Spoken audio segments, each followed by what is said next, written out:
Hi, everybody. Welcome to engagement tip number 12. I'm actually doing this from home today, so there's a good chance my dog could bark at any time, and I apologize in advance. Today's tip is called Flipgrid. Flipgrid.com. It is a free service. You can set up a teacher account for free. It's an interactive video conversation that you can have with students either in the classroom or outside the classroom. So I'm going to show you a couple of different ways that I have used it. For example, in my noon media literacy class, they have an assignment due tomorrow, and it's all about who owns their favorite media, because this week we're talking about media ownership. So what I've done is set up a Flipgrid for them. Okay, so here's the assignment, and they click on this link, and it's going to take them to the Flipgrid that I have created. And here it is. So these are my Webster U Flipgrids, and this particular topic is who owns your favorite media. So what I've asked each student to do is do like a family tree genealogy of who owns their favorite television show, their favorite website, their favorite musical band or group, their favorite news source, their favorite movie, and their favorite magazine. So they have to research who owns them, and then they get on Flipgrid to give their response. So how Flipgrid works, and I can't do the Flipgrid camera and the screencast camera at the same time, so you just have to work with me. The students will get to the Flipgrid that you've created, and they hit this plus sign.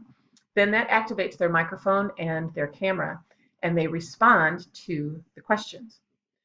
This is set up to a 90-second maximum, so the students can't ramble on and on and on.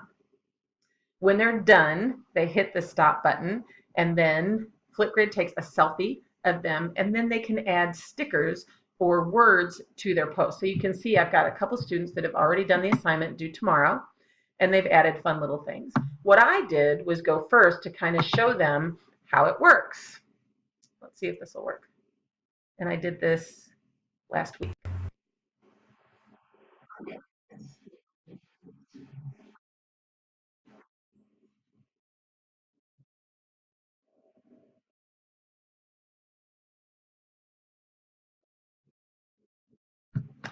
So, oh, that's a great pause, isn't it?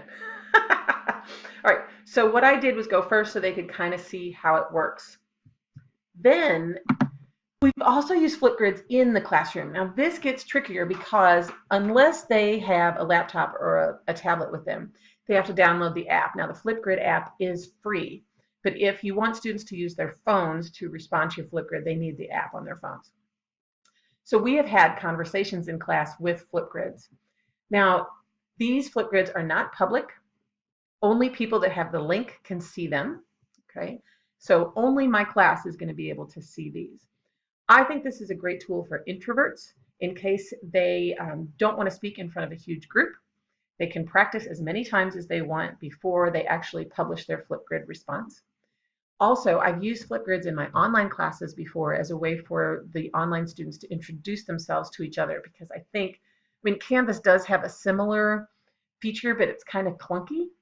And I really like for my students to see me trying new weird things just for fun. So flipgrid.com, if you think that this might be something kind of fun and engaging for your students to do, give it a try. All right, see you next week.